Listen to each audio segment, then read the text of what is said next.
আসসালামু আলাইকুম। আশা করি সবাই ভালো আছেন। টু দ্য পয়েন্ট, বিএনপির বুদ্ধিজীবী জনাব ফাহাম আব্দুল সালাম ভাই।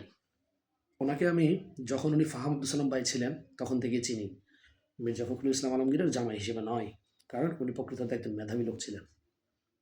গতকাল ওনার কোনো একটা টক শোতে, পরশুদিন সম্ভবত, উনি একটা মন্তব্য করেন যে এই দল ১২ দলীয় ঐক্যজোট যদি ক্ষমতায় আসে, জামাত ইসলামের দল, তাহলে এখানে অর্থমন্ত্রী কে হবেন?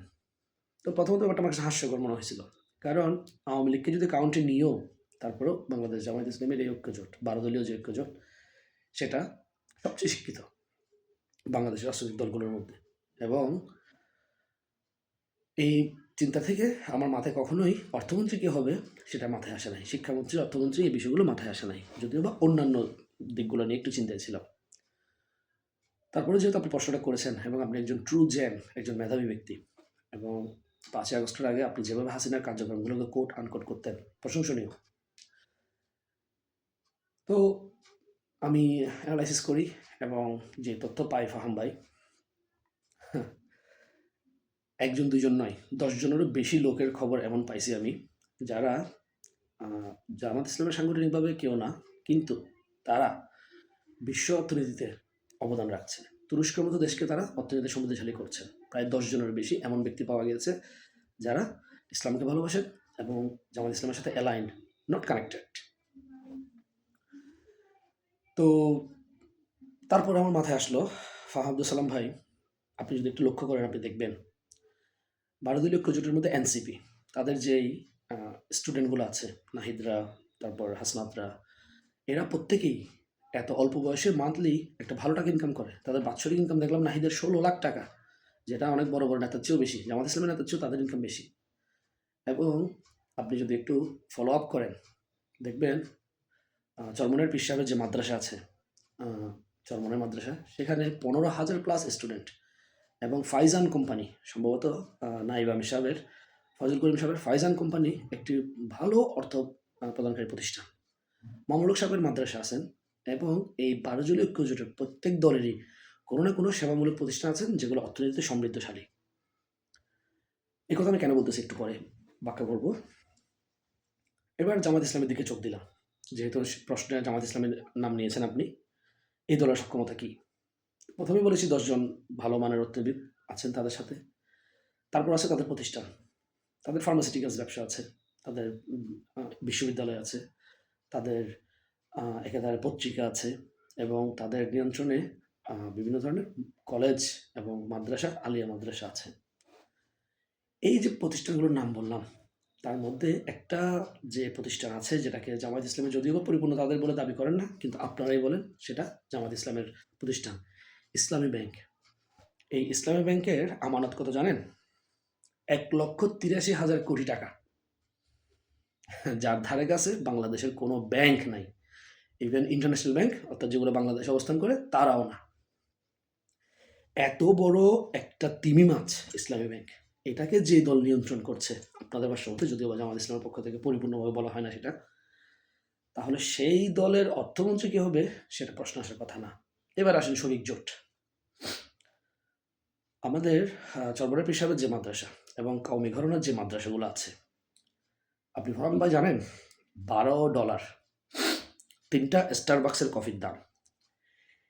১৪০০-১৫০০ টাকা দিয়ে আজ পর্যন্ত, এখনও আজকেও বাংলাদেশের মাদ্রাসাগুলোতে স্টুডেন্টদের জন্য ৩ বেলা খাবার, ঘুমের ব্যবস্থা, গোসলের ব্যবস্থা, আবাসিক ব্যবস্থা, এমনকি তাদের জন্য সেখানে বিনোদনের ব্যবস্থাও থাকে। মাত্র $12, ১৪০০ টাকার ভেতরে। পৃথিবীর কোনো অর্থনীতিবিদ এটাকে এক্সপ্লেন করতে পারবে না তারা সেটা কীভাবে করছে।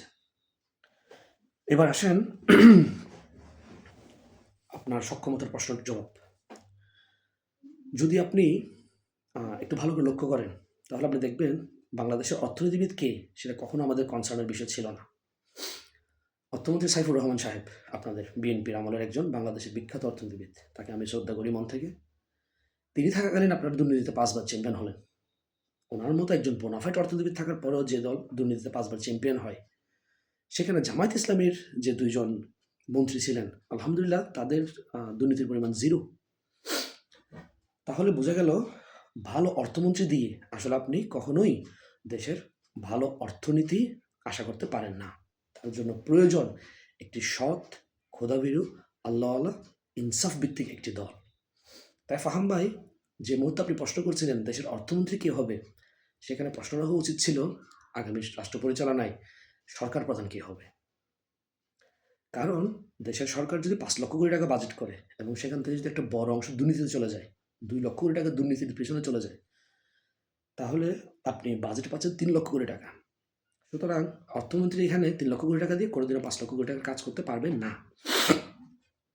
যদি একজন সৎ রাষ্ট্রপ্রধান থাকতো, যদি একজন কোরআন সুন্নাহ ভিত্তিক দেশ পরিচালনা করার মতো লোক থাকতো, সে যদি সৎ হইতো এবং বাজেট যদি হইতো 4 লক্ষ কোটি টাকা, তাহলে আমার বিশ্বাস ওই 5 লক্ষ কোটি টাকার চেয়েও আরও, বাজেটের চেয়েও আরও 1 লক্ষ কোটি টাকার কাজ বেশি হইতো, শুধুমাত্র সততা এবং ইনসাফ থাকার কারণে। যেটা হয় মাদ্রাসাগুলোতে, যেটা হচ্ছে ইসলামী হসপিটালে, যেটা হচ্ছে ইসলামী ব্যাংকে। ভাই, এতগুলো টাকা, 1,30,000 কোটি টাকা, এগুলো তো সব শুধুমাত্র জামাত ইসলাম বা ইসলামী বা ঐক্যজোটের মানুষের টাকা না, এখানে আপনাদের টাকাও আছে। এখানে বাংলাদেশের সমস্ত মাইনরিটি মেজরিটি যত মানুষ আছে সবার টাকা এখানে আছে।